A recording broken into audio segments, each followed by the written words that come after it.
born in Beaumont, Texas in 1934, April the 4th. Beaumont was a very segregated and discriminatory city in Klan territory. I don't know whether you have heard of Riot, Texas, but Beaumont was about 10 miles west of Vida. We had very segregated communities. I went to a Catholic high school which was across town. I had to ride the bus. The buses were heavily segregated. We had a rail that ran at the top of the bus, in which the sign says colored and white. White was in the front of the sign, colored was in the back. And where the bus turned around to reverse its route, we used to call it the hole. That was in the black community where the bus, in traveling from downtown, the sign was all the way back to the rear of the bus, and colored folks, as we were called then, had to be behind the sign. So no matter how crowded, how sandwiched you were in, you had to be behind the sign. Sometimes you had to get on the bus, put your money in the machine, get off the bus, walk to the back of the bus because you couldn't walk through the bus because whites were there. So, but as the bus got closer and closer to the black community because the whites disembarked, then the bus driver would push the sign further towards the front so you could sit. So by the time you got to the hole, the sign was all the way behind the driver. So we could sit anywhere on the bus because we were in the black community. Those are one of the things I remember as growing up, going to school until I got my bicycle. And then I didn't have to ride the bus. I rode my bike. In 1942, we had a riot, race riot in Beaumont, Texas. You can look that up easily. And it was based on an accusation by a young white woman that she had been raped by a black man, and the whole town erupted.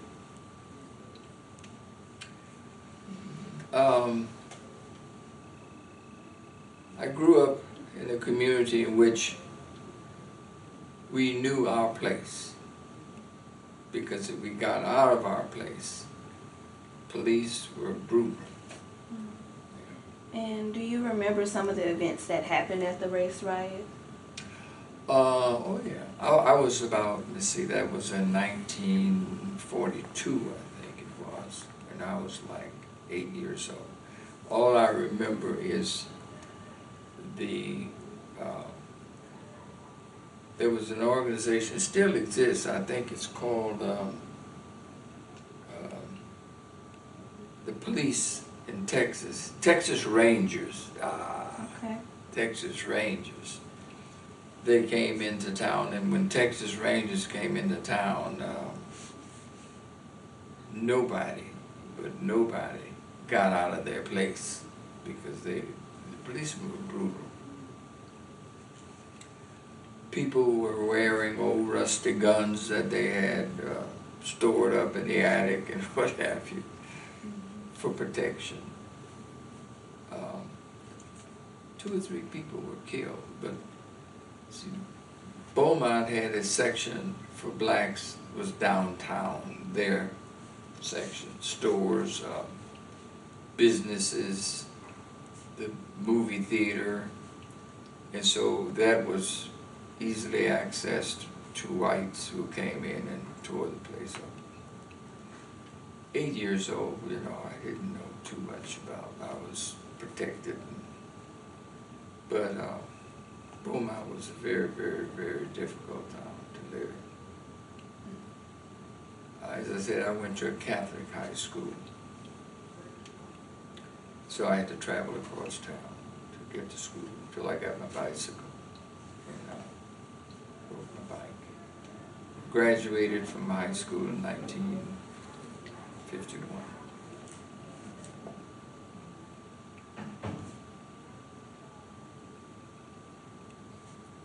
So, you went through a lot, saw a lot at 8. I'm sure it began before you were even 8. Just seeing different things in a segregated community. How did things begin to escalate, if they did, after high school? What did you notice in your adult life? Well, of course, travel, which was back in those days primarily by train and bus. And of course, Greyhound was the transportation that we traveled if we were going between Beaumont, Galveston, Houston, San Antonio. Of course, and the buses were also segregated. I guess in attitude, we were programmed back. When I say programmed, I mean you just knew this is where you would be allowed to go or not go. We just accepted that. Fortunately for me, in the Catholic school environment I was taught by nuns or sisters from Ireland. I got my education from grammar school through high school, except in high school we had the Blessed Sacrament sisters who were white but from Baltimore. So I had experienced a relationship or communication with whites in a kind of different setting under the church and school, that I guess I grew up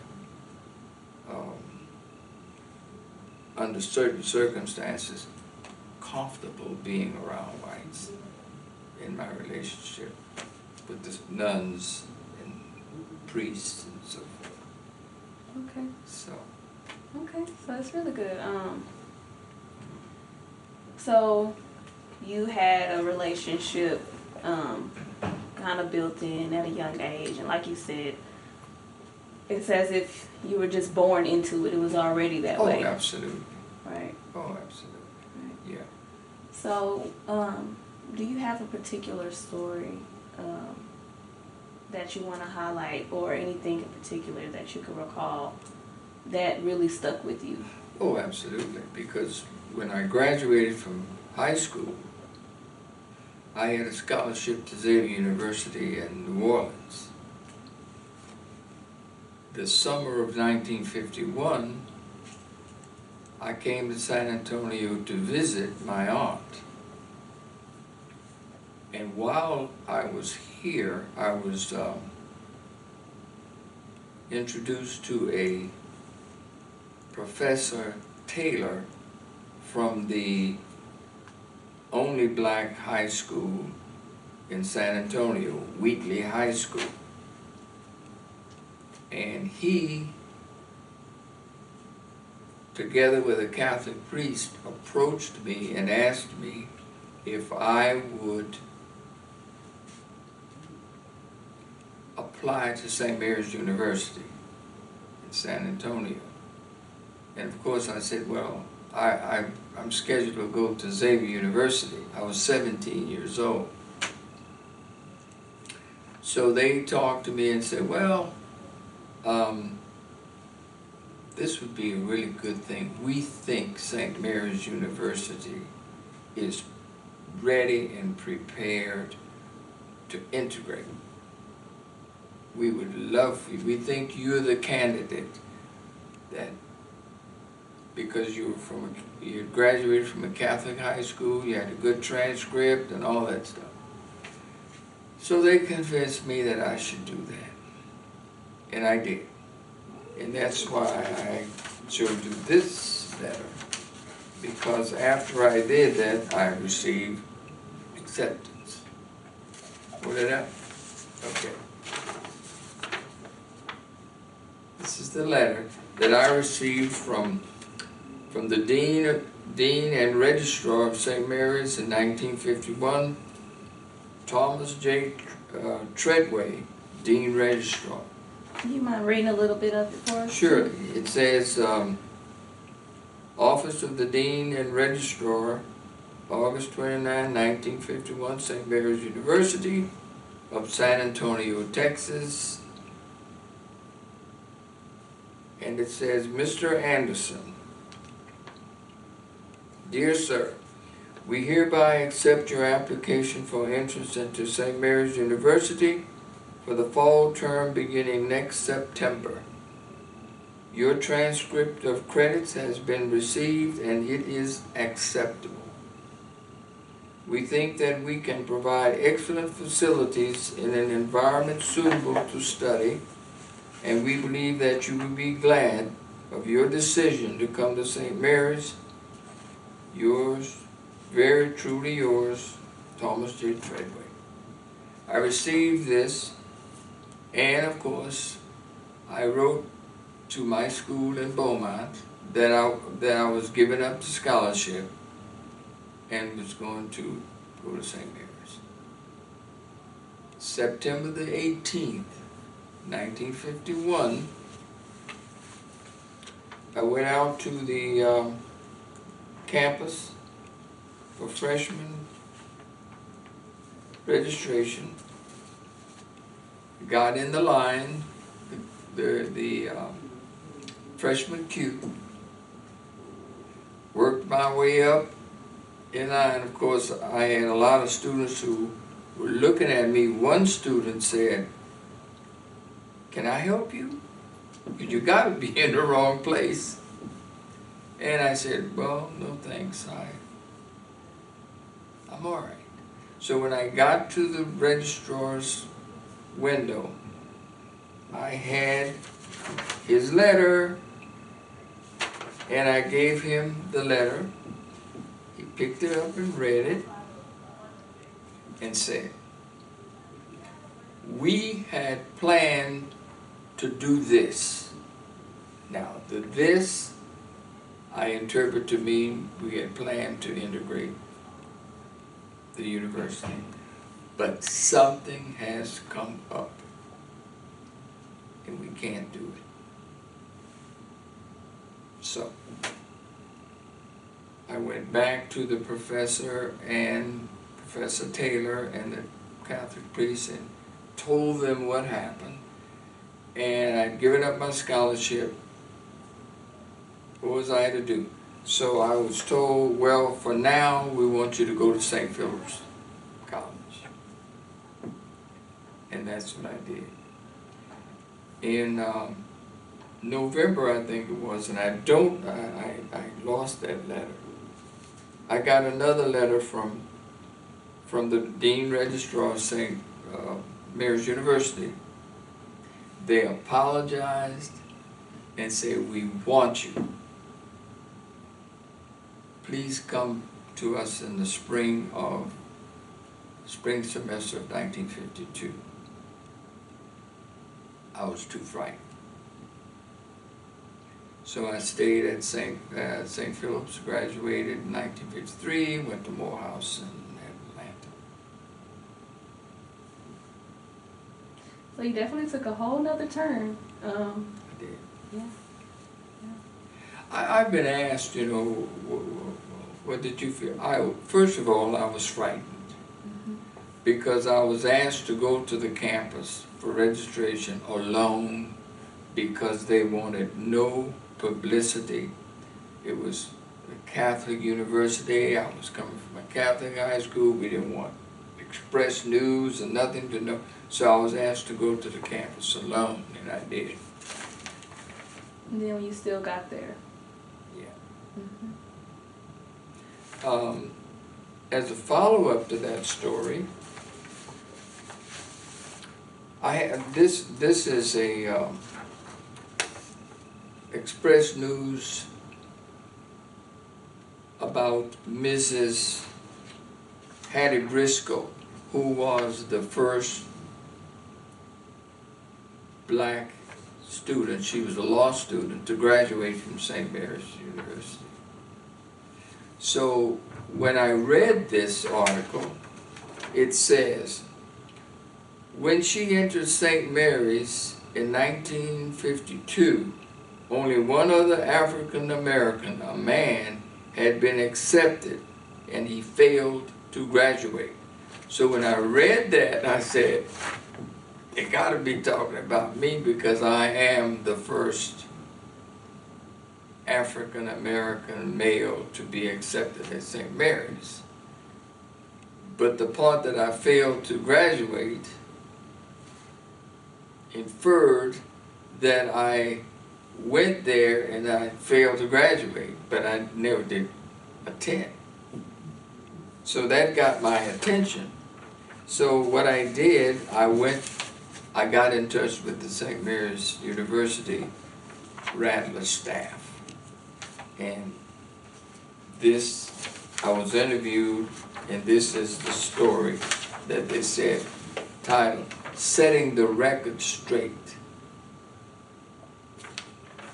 So this is the story about me and what happened to me, and this is really tells you about how I felt, what went on. This is it here. Wow. And it was written by, can you read It was that written, name? the staff writer was by a young lady by the name of Carla Aguilar. Okay. So, how did it feel to have your story first kind of manipulated, not telling the full story, and then going from that to you being able to tell your story and give an accurate? Well, when I read the article about Hattie Briscoe, I said, St. Mary's owes me to get the record straight. I to this day, I feel like St. Mary's ought to say something from the president down, something to me once this became, well, the documentation was there. And I wasn't saying, well, that happened to me, and no, I got documentation that it did happen to me. And there is an organization, not organization, but newspaper, the Snap in San Antonio, that says that, well, they ought to give you, they ought to confer on you a honorary degree. Well, I've got all the way a master's degree from Webster University in St. Louis, so it isn't think, well, I want to, but I was told that they ought to say, because that was, from my knowledge, I was the first black in the South anyway, me, the first to take that step before all the other folks in the 60s came out. I walked that line alone, scared to death of what I was asked to do, because San Antonio at that time was a very segregated city. I often talked about the difference in the buses. Beaumont, you had the rail. San Antonio had a little sign pasted in the back of the bus, white colored seating and white in front. A little sign, which very few people really paid any attention to. But my experience in San Antonio, my sister came to visit my aunt while I was attending St. Philip's. And she said, let's go downtown. So we went downtown. Now my sister, she was thought to be Hispanic, because we went downtown to Woolsworth. See, Woolsworth is right now in the, San Antonio is supposed to be doing renovations for the Alamo area. Woolsworth is right there in the Alamo area. So we go into Woolsworth, and my sister said, let's get a sandwich. Okay. So we go up to the counter, and the young man said, what would you like to have, to my sister? And she said, well, I'll have this sandwich, and I'll have, she called me bro for brother. What do you want? And I said, well, I don't know, ham sandwich. Oh no, we can't give him one. It says, my sister says, but that's my brother. No, we can serve you, but we can't serve him. So that's something too that I remember in my mind about San Antonio.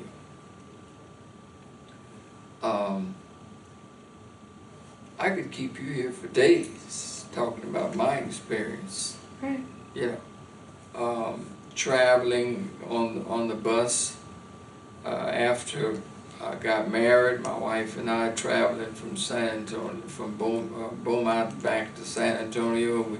She was expecting. We stopped for gasoline, and my wife says, "Oh, I gotta go to the bathroom." And I'm pumping the gas, and I said, "Excuse me, my wife needs to go. We don't have no place for her." And my wife says, "Something's gonna happen to me." And I drove off with the gas pump running. I was so angry and upset. And here's my wife expecting, about 5 or 6 months pregnant, and we couldn't use the restroom. How much time do you have? A week? I got time. I have time. I mean, really, you are fine. really. I want you to You know, your story. even when I was at Morehouse, I was at Morehouse. What happened in Morehouse? There's a theater in downtown Atlanta. It is simply gorgeous. I forgot the name of the theater. But anyway, they were showing what's this movie from the Old Testament. God, I can't remember. It was Samson and Delilah or something. So Dr. Benjamin Mays, who is the icon of education in the black community, he was president of Morehouse. And he said that, I don't want my Morehouse men going downtown to see that movie because you got to sit up in the attic. No. And I said, oh, but I want to see that movie. I want to see that movie. And so I did. I sneaked off and went downtown Atlanta and watched that movie. Also, I am a Catholic.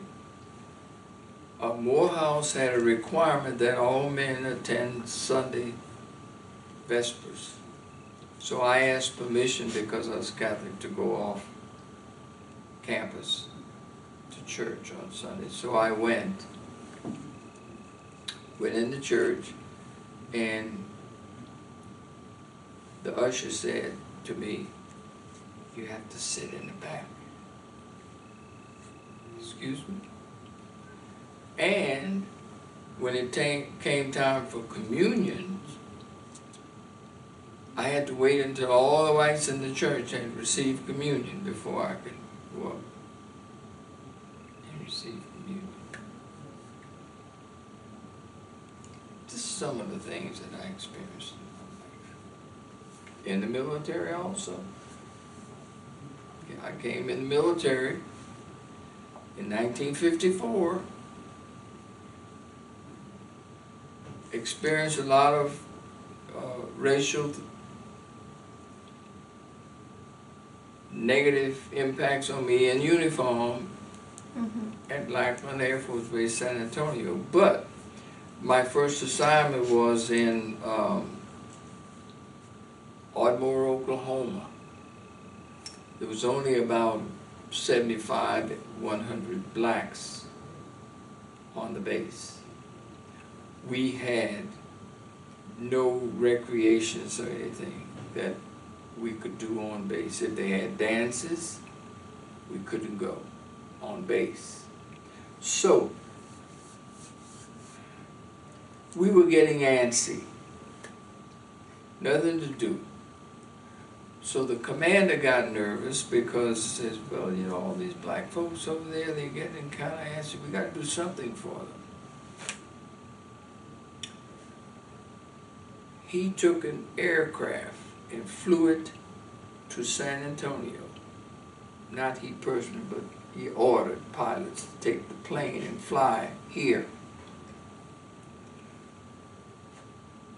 Communicated with the commander of the training wing at Lackland. Loaded the plane with black females who were in training, flew them to Oklahoma so we could have a picnic. Thank you. If a commander did that today, they would hang him upside down. And when you say a picnic, describe this picnic. Picnic? First of all, I met two gorgeous young ladies from New Orleans, but the base arranged with the food service squadron to make box lunches for us, and transportation buses, and took all the blacks and the females with the box lunches to Lake Texoma, and we had the picnic.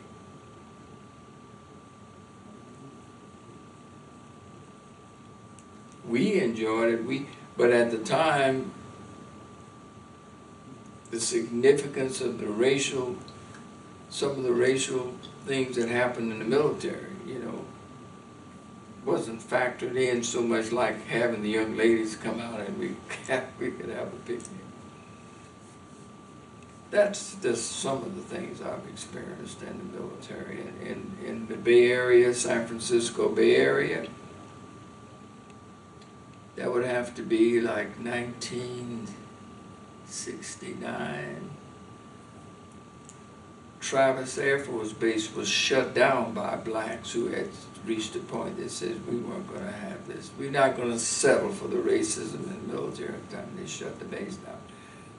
That's history that I'm sure you could pull up in the Bay Area, San Francisco Bay Area.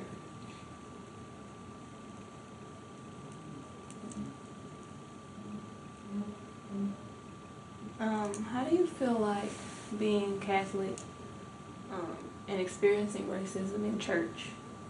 Did that affect your faith or relationship? You know, see, fortunately for me, through travel education, people in the Catholic Church are not the church.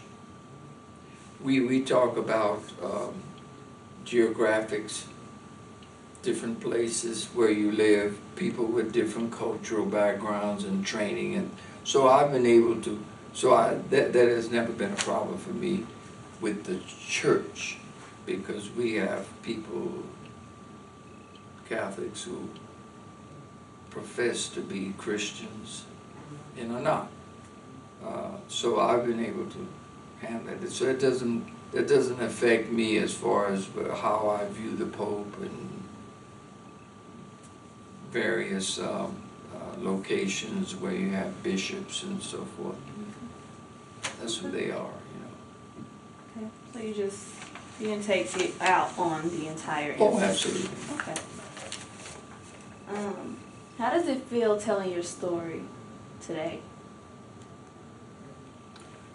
Well, my wife and I have 4 living children. My daughter, Gina, was a diplomat in the Army. She traveled all over the world. My son was a commander here at the local Army base. They grew up as children in the military in a non-racial environment, housing and all that stuff. I just want them to know and understand the history of where we were when, where we are now. The problems that we are facing today are real. I don't want them, because they haven't or did not experience a lot of things that I did, to understand that we still have a lot of problems in our country, racially speaking. That's very true. So now that there is the new millennial coming up, how do you feel about what could we do? What steps could be done to help fix the race issues or the systematic racism going on today? Yeah, I've always said, professionally, there are 2 professions that I look to: doctors and teachers. And I have to sit and maybe debate with myself who has the more prominence. Doctors, they spank us and we start crying and we start breathing.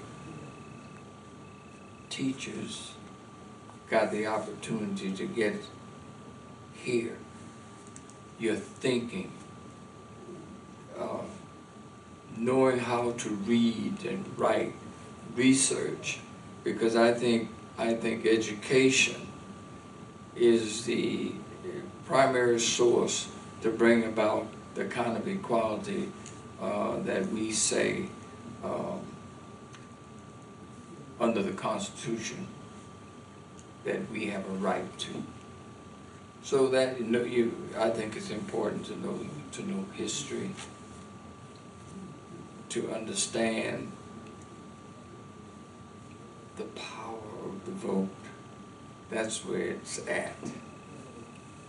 If you don't, we can complain and do all sorts of things, but if we on November the 6th or whatever the day is to go in and vote, that's it. Oh, I use my town, Beaumont, as an example. When I was growing up, if someone had said to me, not even going as high as one day, before you die, you will have a black president. I mean, before you die, you're going to have a black mayor. And in my hometown, I would have said, never happened. But it did happen. And it happened because, see, I remember in Texas, you had to pay $1.50 poll tax to vote. I mean, black folks didn't. Where are you going to get $1.50 from? You need that for food, And so it was all kind of ruses that was used to keep you from the polls. But then people began to wake up. So when they woke up and started voting, well, we got constables, we got a sheriff, we got a police chief, and I'm saying that's what it's all about. I mean, President Obama, of course, we know he got the coalition together because he never would have been able to be president, I don't think, without having white support. But he knew how to bring all that was needed for him to become president. So I'm very optimistic now, regardless of what we see going on. Look at the panel now for 2020 in the Democratic Party. Got a lot of ladies out there too, So I've been watching.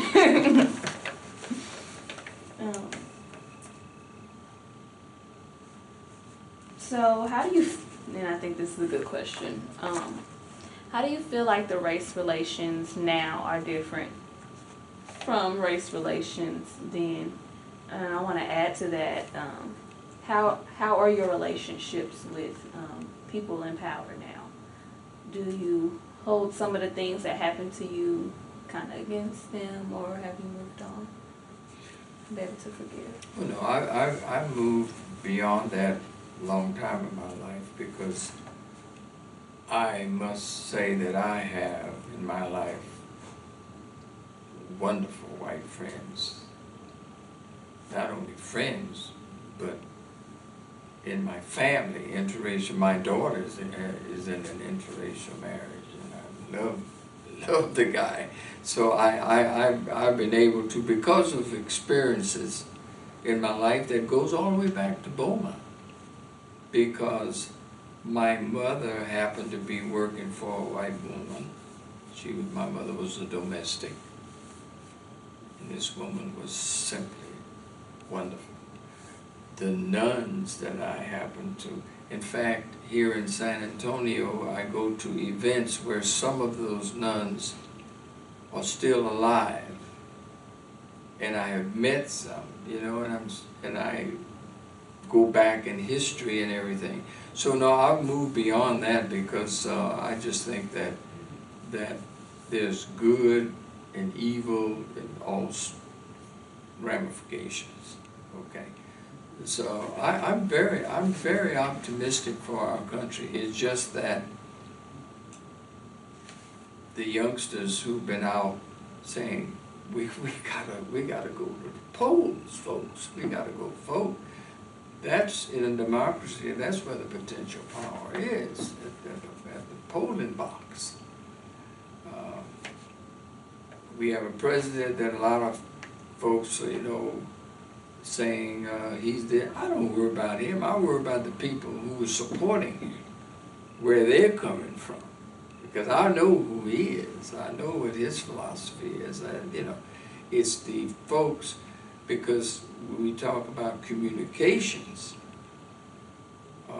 to me that's the source. Also, the source of power is our newspapers, reporters, how they are reporting, in what way they are communicating with